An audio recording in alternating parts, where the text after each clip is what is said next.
조금 시간이 지나서 앞에 소두를 생략하겠습니다만, 제가 일부 예배 때 늑대 이야기를 했습니다. 여러분, 이 많은 짐승들 가운데 늑대처럼 행동 원칙과 규율이 분명한 짐승들이 없더라고요. 우리 보통 나쁜 남자들을 보고 이 늑대 같은 놈들 막 이렇게 하는데, 절대로 늑대 같은 놈이라고 하면 안 될 것 같아요. 우리가 늑대처럼만 살아도 절대로 여자를 울리거나 슬프게 하거나 고통스러운 일이 없을 거야 아마. 늑대는 끝까지 암컷 하나만 사랑한답니다. 그리고 부모에게 늑대는 찾아가서 인사를 한답니다. 늑대가 행진을 할 때는 여러분, 다 이게 규율이 있더라고요. 강한 자가 맨 앞에 서고, 그 다음에 새끼들과 약한 사람들을 보호하고, 맨 뒤에 리더가 가서 하나도 잃어버리지 않도록. 늑대는 굉장히 가족 중심이더라고요. 그래서 늑대는 만약에 암컷이 죽으면은 그렇게 슬프게 울고 장례를 한답니다. 그리고 그 새끼가 성장할 때까지 키우고 자기도 암컷을 따라서 굶어 죽는데요. 그러니까 사람이 그런 정도의 책임감만 있으면은 어떤 여자를 울리고 슬프게 하고 힘들게 하겠습니까? 함부로 늑대 같은 놈 이렇게 하면 안 됩니다. 남자들이 최소한의 기준을 가지고 살아간다면 우리 사회나 가정이 더 얼마나 책임 있는 사회가 될까, 이런 생각을 해보게 됐어요. 베드로후서 강의 3번째입니다. 지난 시간에는 하나님의 성품에 참여합시다, 이런 제목으로 말씀을 전했습니다. 그리고 마지막 부분에 이런 말씀이 있는데 그건 다 살펴보지 못했지만은 그냥 지나갔습니다. 그냥 한번 성경 구절을 제가 읽고 지나가겠습니다. 베드로서 1장 10절 11절입니다. 그러므로 형제들아, 더욱 힘써 너희 부르심과 택하심을 굳게 하라. 너희가 이것을 행한즉 언제든지 실족하지 아니하리라. 이같이 하면 우리 주 곧 구주 예수 그리스도의 영원한 나라에 들어감을 넉넉히 너희에게 주시리라. 바울 사도도 베드로 사도도 그들의 가장 큰 관심은 영혼 구원이고, 그리고 구원받은 사람이 어떻게 하나님의 말씀 안에 바른 믿음으로 이 땅에 살아가는가, 이것이 그들의 가장 큰 관심이고 삶의 목적이고 그들의 헌신과 수고의 모든 목표였습니다. 우리가 예수를 믿고 구원을 받고 천성을 향해 나가는 순례자가 되었지만은 이 세상에 살아가는 데는 끊임없는 우리 믿음에 대해서 끊임없는 공격을 받아요. 또 우리가 죄 많은 세상에 살기 때문에 죄의 유혹을 통해서 우리 믿음이 타락하기도 하고 낙심되기도 하고 믿음을 잃어버리는 일들도 적지 않습니다. 예수 믿는 믿음 때문에 핍박과 고난이 있습니다. 또 우리 믿음을 타락시키는 죄의 유혹들이 많습니다. 뿐만이 아니라 복음의 진리를 왜곡시키는 거짓 선지자들, 이단 사예비들은 초대교회에도 있었고 중세교회에도 있었고 오늘날에도 있었고 앞으로 마지막 때는 더 극심할 것을 예수님이 우리에게 예언해 주셨습니다. 왜냐하면 예수들을 믿음으로 구원받은 성도들을 넘어뜨리려고 하는 사탄의 가라지를 곳곳에 심어놓았어요. 우리가 복음을 전하고 하나님 나라를 위해 살아가는 한 이 사탄과의 영적인 싸움은 피할 수가 없습니다. 그래서 예수님은 마지막 때에 우리가 가장 경계해야 될 부분으로, 제가 마태복음 강의할 때 마태복음 24장 종말에 가는 예언 가운데 매일 제일 중요하게 나오는 첫 번째 얘기가 너희가 사람의 미혹을 받지 않도록 주의하라, 그 말씀을 계속 우리에게 강조해 주셨습니다. 베드로 사도의 서신을 받는 이 성도들도 구원의 믿음 안에 서 있었지만은 당시에 거짓 선지자들로 인해서 여러 가지 미혹을 받고 있었습니다. 그래서 성도들에게 다시 생각나게 하고 그 성도들을 일깨우는 일이 필요하다고 오늘 12절 13절에 말씀하고 있어요. 2번 얘기합니다. 여러분들이 꼭 생각나게 할 일이 있습니다. 제가 12절 13절을 읽을 테니까 여러분들이 14절 15절을 읽으세요. 그러므로 너희가 이것을 알고 이미 있는 진리에 서 있으나 내가 항상 너희에게 생각나게 하려 하노라. 내가 이 장막에 있을 동안에 너희를 일깨워 생각나게 함이 옳은 줄로 여기노니. 14절 15절 다 같이요. 이는 우리 주 예수 그리스도께서 내가 지시하신 것 같이 나도 나의 장막을 벗어날 것이 임박한 줄을 알미라. 내가 힘써 너희로 하여금 내가 떠난 후에라도 어느 때나 이런 것을 생각나게 하려 하노라. 여기 장막을 벗어날 날이 임박할 줄 알았다, 이 말은, 이 장막은 자기 육체의 죽음을 말하는 거죠. 이 서신서를 쓰게 된 것은 AD 66년경으로 보고 있습니다. 사도 베드로는 이 편지를 쓰고 얼마 후에 네로 황제 대박해 때에 순교함으로 세상을 떠났는데 아마도 그것을 암시하는 말인 것 같습니다. 베드로 사도가 성도들에게 생각나게 하고 일깨우기 위한 일이 무엇입니까? 그것은 예수 그리스도의 재림에 대한 가르침이었습니다.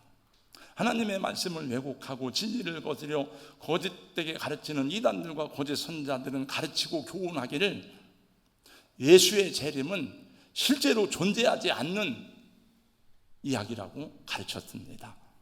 그리스도의 재림은 믿을 만한 계시에 근거한 것이 아니라 사도들이 만들어낸 말이다. 왜 여지껏 재림한다 해놓고 왜 아직도 재림하지 않느냐? 예수의 제자들이 성도들에게 두려운 마음을 주고 자기들의 뜻대로 성도를 이끌어가기 위해서 그들이 말로 고안해낸 말이지 진짜로 그리스도의 재림이 있겠느냐? 이런 의문을 신자들에게 계속 던지고 있었습니다. 사도 베드로는 여기에 대해서 이렇게 말씀합니다. 16절입니다. 우리 주 예수 그리스도의 능력과 강림하심을 너희에게 알게 한 것은 교묘히 만든 이야기를 따른 것이 아니요 우리는 그의 크신 위엄을 친히 본 자라.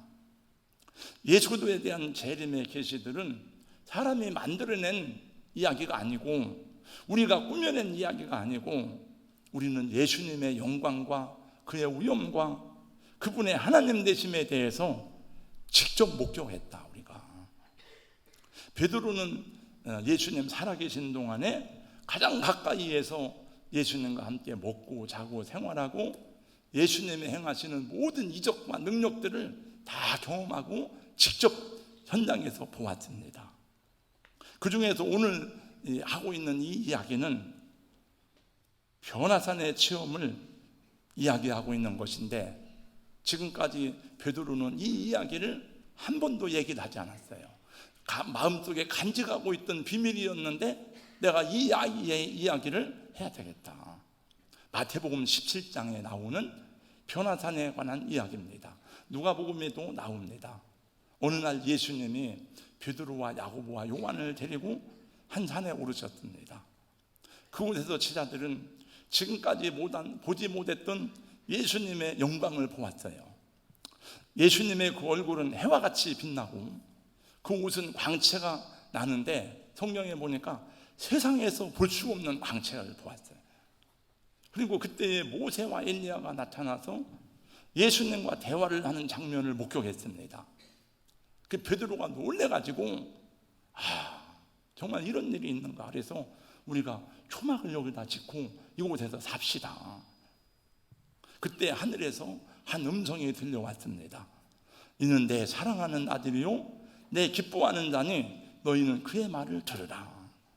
그리고 베드로가 두려워 죽은 자와 같이 엎드려져 있는데 예수님이 다가오셔서 손을 대시면서 말씀했습니다. 일어나라. 두려워하지 말라. 이 체험은 얼마나 놀라운 체험이었든지 감히 함부로 말할 수가 없었습니다. 베드로는 예수님을 메시아로 믿고 따랐지만 변화산에서 경험한 예수님을 보는 순간에 자신이 평소에 알던 그 예수님이 아니라 영광스러운 하나님으로 변모하신 것을 보았습니다. 또 모세와 엘리야가 그곳에 한때 있는 것을 보았습니다. 여러분, 모세와 엘리야는 오래전에 이 땅에 살다가 죽은 분들인데 그들이 나타나서 누가복음인가 보니까 예수님과 무슨 대화를 했는가 하면은 예수님이 예루살렘에서 죽으시는 일에 대해서 대화를 나눴다. 그러니까 예수님의 구속 사역에 대한 대화를 나눈 거죠. 이것이 오늘 베드로가 본문에서 말하는 우리 주 예수 그리스도의 능력과 강림하심이라는 말의 뜻입니다. 여러분, 베드로가 말하는 신비한 일, 그의 놀라운 체험이 무엇입니까? 예수님이 사람이 되시기 이전에 하나님의 영광, 그리고 부활 승천하심으로 얻게 될 그 영광을 본 일입니다. 그리고 이 세상을 먼저 와서 살다가 간 모세는 수천 년 전의 사람인데, 그리고 엘리야는 이미 이 땅에 없는 분들인데, 그분들이 살아있는 걸 봤어요. 아, 이 하나님 나라는 영원하구나. 자기들이 부활과 내세와 영광을 믿었지만은 그분들이 살아있다는 것을 볼 때에, 아, 인간 세계에서는 겪을 수 없는 하나님 나라에서 영원히 살게 되는 그 일에 대한 현상을 직접 목격한 거예요. 나는 그것을 직접 목격하였다. 여러분, 성경은 한편으로는 목격자들의 증언입니다. 그 얘기를 많이 해요. 누가복음 1장 1절로 3절 말씀해 보니까 이렇게 누가는 말합니다. 우리 중에 이루어진 사실에 대해서 처음부터 목격자와 말씀에 일꾼된 자들이 전하여둔 내력을 조술하려고 붓을 든 사람이 많은지라 나도 그들의 가르침을 따라서 했다. 예수님의 12제자들은 예수님의 생애와 가르침과 십자가 죽으심과 부활 승천을 친히 목격한 사람들입니다. 사도 바울도 놀라운 체험을 했습니다. 고린도후서 1장 2절로 4절 말씀해 보니까, 내가 그도 안에 있는 한 사람을 아노니 그가 14년 전에 셋째 하늘에 이끌려 간 자라. 내가 이런 사람을 아노니 그가 낙원으로 이끌려 가서 말로 표현할 수 없는 말을 들었으니 사람이 가 이르지 못할 말이로다. 보고 들은 것보다 확실한 증거가 어디 있습니까? 제가 만약에 무슨 이야기를 하는데, 내가 어제 저기 우리 와인 축제를 하는데 가서 보니까 뭐 이러하더라. 내가 가서 보고 경험한 거하고 얘기하는 거하고 다른 사람에게 들은 것을 전하는 거하고는 다릅니다. 내가 경험하고 내가 체험한, 내가 서울 가다가 고속도로에서 사고를 났는데, 아, 죽을 뻔했어. 죽을 뻔했는데 차가 다 반파가 됐는데 살아났어. 내가 경험한 것을 얘기할 때는 확실합니다. 나는 보았다, 나는 체험했다, 나는 그것을 직접 경험했다는 것입니다. 그래서 체험적 신앙이 중요한 것입니다. 우리가 주님을 믿고 따를 때에 하나님이 여러 가지 체험을 주시고 증거를 주십니다. 우리가 체험하는 것 가운데 성령 체험이 있습니다. 기도 응답의 체험이 있습니다. 또 일반적으로 경험하기 어려운 환상과 또 때로는 막 엑스타시를 경험하기도 합니다. 저도 처음 예수를 믿을 때 제가 목회자가 되기까지는 기도원에서 뜨거운 성령 체험을 했습니다. 또 교회를 개척하고 다 막 정말 아무것도 할 수 없는 어려운 지경에 빠졌을 때에 사람의 힘으로 할 수 없는 기적 같은 일들을 많이 경험했습니다. 선교 연장에 가서 보니까 사탄이 어떻게 우리를 공격하는지, 하나님이 우리를 어떻게 보호해 주시는지를 정확하게 경험할 수 있었습니다. 한 예를 들으면 2004년에 우리가 첫 번째 단지 선교를 가던 날에 생전 오지도 않던 도둑놈이 들어온 거예요. 3층에서 예배를 드리는데 지금 그때는 2층에는 다 무인 지경입니다. 이 도둑놈이 빠르로 막 문을 열고 그 다음에 제 책상을 깨트려 가지고 해서 했는데, 그날 오후에 출발했어요. 우리가 첫 번째 까닭끝난 가던 해에. 그리고 돈을 달러로 다 바꿔가지고 돈 뭉치를 책상에 놓았는데, 그 책상을 했는데 돈을 눈에 보고도 그걸 못 본 거예요. 하나님이니까 그걸 막은 거예요. 도둑놈이 와서 노트북하고 이용훈 집사님 가죽 잠만과 이것만 훔쳐가고 돈을 그냥 놓고 간 거예요. 또 우리가 얼마나 가슴을 쓸어내렸는지 모릅니다. 야, 이 마귀가 우리를 방해하고 우리를 선교하지 못하도록 이렇게 역사하는구나. 근데 하나님이 그거를 막으신 거예요. 다 이렇게. 우리 교회에서 어떤 분은 예배하는 중에 뭐 계속 위에서 물방울이 계속 떨어지는 걸 봤대. 뭐 아무튼 우리는 신비주의자가 아니지만은 하나님은 우리에게 신비한 능력을 경험하게 하십니다. 성경에도 많은 신비한 경험들이 나옵니다. 여러분, 여러분의 믿음이 더 풍성한 능력으로 세워지도록 주님을 체험하는 신앙을 가지시기를 예수님 이름으로 권면하고 축복합니다. 근데 그렇게 해가지고는 안 돼요. 여러분, 뜨겁게 열정적으로 기도하고, 그리고 정말 하나님 말씀에 감당할 수 없는 순종을 할 때에 하나님의 역사하는 체험을, 살아계심을 체험하지. 그래야 내가 그런 역사를 다른 사람들에게도 영향력을 줄 수 있는 신앙이 됩니다. 그래서 뜨겁게 기도해야 되고 말씀대로 순종하는 열망을 가져야 됩니다. 오늘 두 번째 말씀입니다.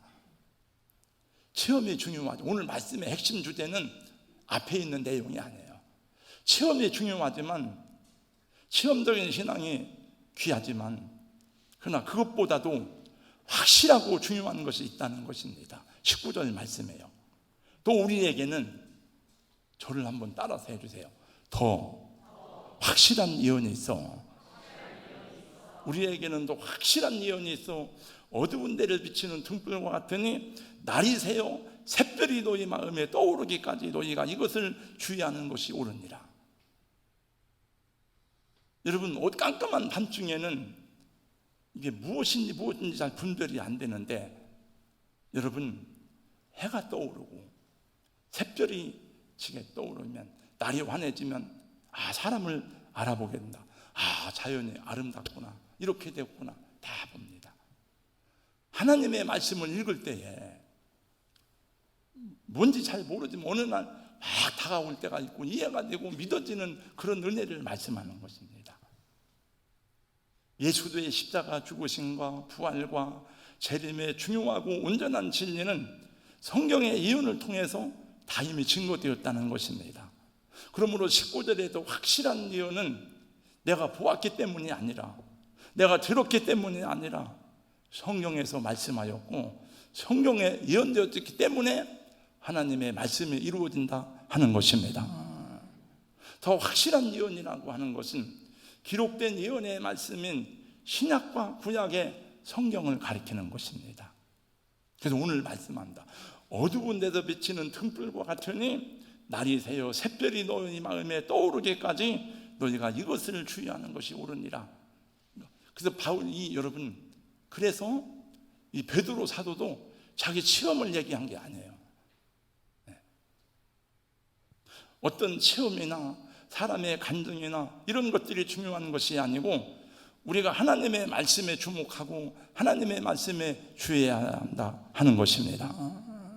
이 하나님의 말씀을 대언하는 예언자들은 모두가 다 성령의 사람들이었습니다.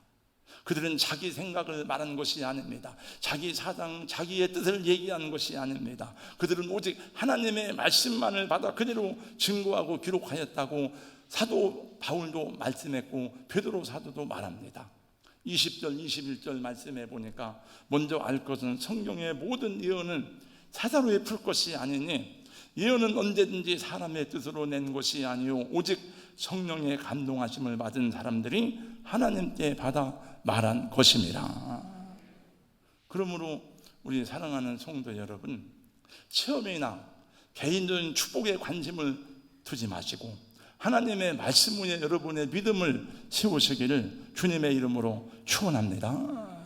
여러분 구원의 확신을 말씀에 두기를 예수님의 이름으로 축원합니다. 사람의 감정은 늘 변하기 마련이에요. 아침과 저녁이 다르고 여러분 상황에 따라 다르고, 특별히 여자들은 감정의 기복이 굉장히 심합니다. 그러면 감정에 우리 근거를 두면 구원의 확신도 왔다가 갔다가 하는 거예요. 천국에 대한 소망과 비전도 왔다 갔다 하는 거예요. 체험이라는 것은 다 사람마다 다르고 그것은 중요하지만 우리가 믿을 만한 근거가 될 수가 없다는 거예요. 하나님 말씀은 영원히 변치 않기 때문에 말씀에 근거를 두면 내 구원의 확신이, 내 구원의 길이 틀림이 없다는 것을 사도 베드로가 오늘 우리에게 증언하고 있는 말씀의 핵심인 것입니다. 그러면 성경이 하나님의 말씀이라는 증거가 무엇입니까? 저는 여러분들에게 수도 없이 가르쳤습니다. 이 시간 그것을 말하는 시간이 아니지만 간단하게 제목만 말씀드리면 성경이 하나님의 말씀이라는 우리 이성적인 증거가 있는데, 첫째, 성경 기록의 능력입니다. 성경 기록. 두 번째, 성경 보존의 능력입니다. 세 번째, 성경을 통한 수많은 사람들의 변화입니다. 무엇보다도 중요한 증거는 성경의 예언의 성취인 것입니다. 하나님의 예언의 말씀, 특별히 메시아 되신 예수 그리스도의 탄생과 십자가 고난과 부활과 승천과 재림에 대한 예언의 말씀이 역사 속에서 성취된 것을 보면 이 말씀의 진실성을 의심할 수가 없어요. 근데 무엇보다도 성경이 하나님의 말씀이라는 증거는 하나님 자신입니다.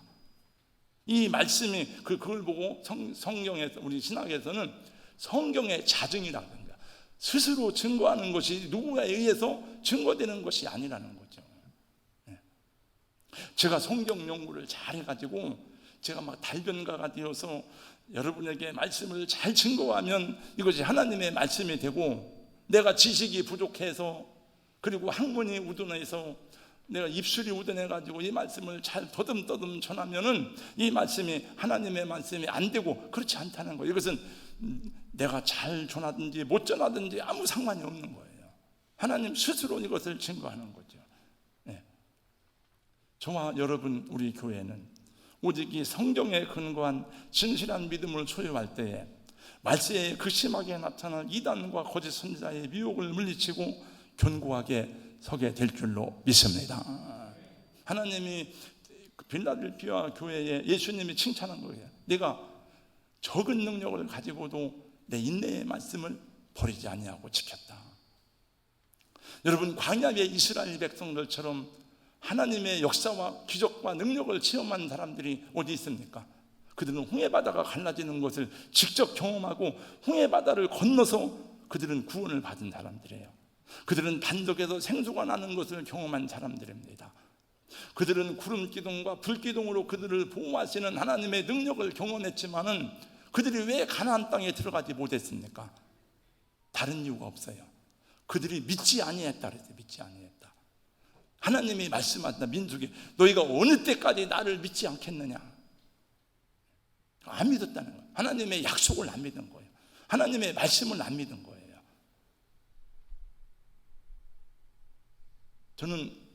제가 성경 해석학을, 저는 세계 최고의 권위자인 존 버나드 램의 성경 해석학 책을 제가 이렇게, 저는 수십 년 동안 다 섭렵을 했어요. 섭렵했다고 하면 좀 죄송하지만 가르치기 위해서 다 했어요. 근데 지금 현재도 기도원에서, 각 교회에서 체험을 근거로 한 성경 해석이 너무나 많아요. 이건 제 얘기가 아니고 버나드 램의 이야기예요.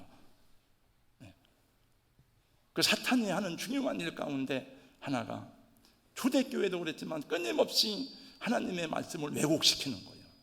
그 하나님의 말씀을 왜곡시키는 사람들이 거짓 선지자들입니다. 저는 신문을, 국민일보를 보고 조선일보를 보거든요. 조선일보는 매일 1년 365일 전면 광고를, 신옥주 씨, 이 사람 신옥주는 지금 감옥에 있죠. 이 아주 재산 바치기가 아주 악한 여자예요. 교회를 허물어뜨리고 매일 나와. 이게 아마 하루에 이런 정도 광고 내려면 보통 조선일보는 한 1,000만 원 되는 걸로 제가 알고 있는데, 돈도 어디서 그렇게 많은지. 이만희 신천지 이만희도 광고를 자주 나와. 근데 매일은 안 해요. 근데 조선일보만 내는지 다른 신문에 내는지는 잘 모르겠지만, 그러니까 돈이 얼마나 많은지 모르겠어요. 계속. 그냥 누군가 보겠죠, 이거를. 온천하는 잠잠하라 그러죠. 하나님 말씀을 다 배워갑니다. 여러분, 도울 김용옥 씨 알잖아요. 이분은 무신론자이고 범신론자이면서 한국 사회의 반기독교 사상의 아이콘이나 마찬가지예요. 이 사람도 신학을 공부한 사람이에요. 성경을 해석하고 입만 열면 예수를 얘기해. 입만 열면 성경을 가지고 말하면서 사실은 반기독교 사상을 전파하고 있는 사람 가운데 하나입니다. 이 사람은 자유주의 신학과 동양 사상을 결합해서 예수님처럼 순수한 인간이 없다는 거예요. 그가 쓴 100권이 넘는 책에서, 강연에서 예수를 순전한 인간으로만 보는 무신론적인 방법으로 성경을 해석하고 기독교 정통신학과는 전혀 다른 말을 하기 때문에 이런 사람들의 성경관을 듣는 사람들은 다 독을 먹는 것과 같아요. 뭐 저는 상관이 없어 들어도. 저는 제가 수요 예배 때도 말씀했어요. 저는 그 문광 스님이라고 하는 뭐 공부를 정말 많이 하는 분들이라고, 이분이 요한복음 강해를 하길래 요한복음 1장, 그래서 야, 스님이 성경 강해를 해요? 그래서 제가 그냥 운동하다가 들어봤어요. 다 알았는데 성경을 막 원어로 해석해가지고 하더라고요. 그러나 성경과 불교의 진리 어떻게 같이 합할 수 있는가 이런 걸 얘기하는데 뭐 구원의 진리는 그냥 없더라고요. 여러분, 신학이 필요한 이유는, 우리 신학이라고 하는 것은 그냥 어느 날 갑자기 막 공부를 누가 많이 한 사람이 한 게 아니고, 예수님에게 배운 것을 12제자들이, 12제자의 제자들이 속사도입니다. 사도, 속사도, 교부, 그 다음에 바울, 어거스틴, 칼빈, 루터, 베자, 역사적 개혁주의 교회가 가지고 온 2000년의 전통을 따라서 배운 것이, 그래서 역사적 신앙이에요. 그래서 우리 신앙을 역사적 개혁주의라 그러는 거예요. 그냥 누가 뭐 보고 체험했다 그게 아닙니다. 여러분, 사도 바울은 누구보다도 놀라운 체험을 한 사람이고, 그는 천국에 갔다 온 사람이에요. 자기가, 내가 몸 밖에 있었는지 몸 안에 있었는지 나는 모르지만 하나님은 아신다. 내가 셋째 하늘에, 유대에서 셋째 하늘은 하나님에게 계신 천국인데 갔다 왔는데 뭐라고 있는가 하면은 아무 말도 안 했어요. 사람이 가히 이르지 못할 말이로다. 그냥 거기하고 끝났어. 더 이상 얘기 안 해요. 왜냐하면 자기가 체험한 것을 가지고 하나님 나라를 얘기하는 게 아니에요. 그 사도들도 자기가 받은 것만, 계시만 말씀할 뿐이죠. 체험은 부족해도 상관이 없어요. 아니, 체험은 없어도 구원받는데 아무 지장이 없어요.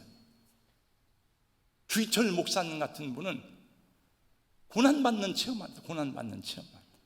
예수 믿는 것 때문에 맨날 감옥 가고 매 맞고 하고, 결국 그분이 감옥에서 죽었지만 독살당한 거나 마찬가지예요. 일본 사람들에 의해서. 하나님께서 우리에게 성경을 주신 목적은 다른 게 아닙니다. 첫 번째, 구원을 주시기 위해요. 오직 이것을 기록하면 너희로 예수께서 하나님의 아들 그리스도심을 믿게 하려 하며 또 너희로 믿고 그 이름을 힘입어 생명을 얻게 하려 함이니라. 그 믿음이 어디서 나오느냐? 저 오종모 목사의 간증을 듣고, 물론 믿음의 도움이 그게 아니에요. 성경에서는 다 뭐랍니까? 믿음은 들음에서 나며 들음은 그도의 말씀으로 말미암느니라. 믿음은 하나님의 말씀에서 나와야 흔들리지 않는 믿음이 되는 줄로 믿습니다. 여러분, 제가 지난밤에 밤을 새워 기도하는 중에 정말 놀라운 하나님의 역사를 체험하고 하나님이 나타나셨습니다. 하나님이 이렇게 말씀했습니다. 굉장히 위험한 얘기예요. 그냥 간증은 될 수 있지만, 근데 사람들은 거기에 많이 휩쓸려 다녀요. 뭐 이런 얘기는 제가 여러분들이 할 건 아니지만, 그래서 한국 교회가 자꾸 흔들리고 이단에 넘어가고 이것이 토양이 안 좋아서 그래요. 한국 교회가. 전 세계에 성경을 배포하는 국제기도원협회 핸더슨 총무는 말하기를 10년 안에 결실을 보려거든 나무를 심으세요. 50년 안에 결실을 보려거든 사람을 키우세요. 영원한 결실을 맺고 싶으면 성경을 읽으세요. 이렇게 말했어요. 여러분, 나무를 심는 게 굉장히 중요하잖아요. 사람을 키우는 게 중요하잖아요. 그냥 영원을 얻고 영원한 나라에 들어가려면 성경을 읽고 성경을, 말씀을 그대로 믿어야 되는 줄로 믿습니다. 이 세상 모든 사람은 늙고 병들고 풀과 같이 쇠잔하여 갑니다. 수많은 영웅호들이 천하를 호령하는 하였지만은 다 풀과 같이, 이들과 같이, 시드는 꽃과 같이 시들어갔습니다. 수많은 철학과 사상들이 있었지만은 영원한 사상, 영원한 철학이 다 시대조리에 흘러가고 새로운 사상이 나오고 새로운 철학이 나오고 그래요. 그러나 우리 하나님의 말씀은 영원합니다. 예수님이 말씀했습니다. 천지는 없어지겠으나 내 말은 없어지지 아니하리라. 예수님 재림은 성경의 예언이에요. 누가 봤다, 내가 환상 중에 봤다, 이런 게 아니에요. 다 성경 말씀대로 이루어지는 거예요. 다. 할렐루야. 네. 경기도 양주에서 목회를 하는 김상영 목사님이 쓴 양주골 교회 이야기란 책을, 양주골 교회 이야기, 빈내리 교회 이야기, 감자탕 교회 이야기, 같은 교회 이야기만 쓴 책을 그냥 많이 봤어요. 저도 이제 목회자로서 보고 배우고 또 은혜를 받으려고. 그 교회 목사님이 쓴 재미있는 이야기 한 토막입니다. 제주도가 고향인 김아무개 집사님은 머리가 지끈지끈 아프다가도 화투장만 잡으면 아침 햇살에 안개 사라지는 것처럼 머리가 맑아지는 사람이었습니다. 소화가 안 되어 속이 더부룩하다가도 화투장 한번 들고 패대기 치면 속이 후련하게 뚫리는 집사님이었습니다. 그런데 늘 그 집사님 집에서 화투판이 벌어지곤 하였습니다. 처음엔 동네 아주머니들이 모여서 화투를 하더니만 이제는 집사님들까지도 화투의 맛을 들이기 시작했습니다. 그러다 보니 교인들이 모여서 화투를 치는 날들이 늘었습니다. 저희 누님들이 제 메시지를 듣는데 저희 누님들 다 이제 셋이 일산 살잖아요. 근데 이제 사무로 있던 저희 누님이 이제 은퇴하고 일산 갔는데 보니까 이 권사님들도 화투를 치는 거예요. 그래야 저한테 얘기하더라. 아니 권사님들이 뭐 화투를, 뭐 저는 화투 뭐 칠 수 있어요. 그럼 뭐 괜찮아요 이렇게. 막 여러분 누가 화투 치는 사람 있겠습니까? 뭐 치면 어때요 이렇게. 뭐 그 얘기를 하면서 그러더라고요 이제. 근데 교인들이 맨날 모여서 화투를 치니까 어느 날 목사님이 집사님들이 모여서 화투를 친다는 정보를 듣고는 불시에 신방을 했습니다. 노크도 안 하고 문을 확 열고 들어갔더니 박 집사, 최 집사, 허 집사, 김 집사, 이 집사 다 모여 있는데 목사님을 보자마자 후다닥 따가고 도망간 사람도 있고 방석으로 막 얼굴을 가리고 어쩔 줄을 모르고 가관이었습니다. 목사님이 소리를 쳤습니다. 동작 그만, 우리 다 같이 기도합시다. 주여, 이 화투 치는 손들이 변하여 거룩한 손이 되게 하여 주시옵소서. 주여, 이 화투 치는 손이 변하여 봉사하는 손이 되게 하여 주옵소서. 주여, 이 화투 치는 우리 집사님들의 손이 변하여 기도하는 손이 되게 하여 주시옵소서. 그렇게 기도를 했다는 이야기입니다. 그 다음 얘기는 저도 모릅니다. 예수님 오실 때 이런 모습이 되면 안 되잖아요. 늘 깨어 기도하시기를 주님의 이름으로 축복합니다. 여러분 말씀을 읽고 듣고 샤우팅하고 말씀을 가슴에 새기고 순종하기를 주님의 이름으로 축원합니다. 슬기로운 다섯 처녀와 같이 기름 등불 준비한 성도들이 되시기를 예수님 이름으로 축원합니다. 성경의 맨 마지막 마라나타 아멘 주 예수여 오시옵소서. 할렐루야. 기도하겠습니다. 하나님 감사합니다. 오늘 잠시 말씀을 보았습니다. 사도 베드로는 자기는 이제 곧 이 장막을 떠나서 하나님 앞에 가야 되지만 남아있는 성도들을 생각할 때에 걱정이 되어서 내가 다시 여러분들에게 생각나게 해야 될 일이 있다고 두 번이나 말씀하면서 자기가 받은 시험을 이야기하고 그러나 또 확실한 예언이 있으니 그 확실한 예언은 기록된 하나님의 말씀인 것을 말씀하였고 성경을 사사로이 마음대로 풀지 말라고 오늘 우리에게 권면하고 있습니다. 이 하나님의 말씀을 우리 한글로 번역하여서 우리가 마음대로 읽고 듣고 쓰고 선포할 수 있다는 것을 축복으로 알고 말세에 하나님 이 말씀 따라 걸어가는 우리 믿음의 사람들이 다 될 수 있도록 우리 성도님들을 권고하시고 축복하여 주시옵소서. 예수님 이름으로 기도하옵나이다. 아멘.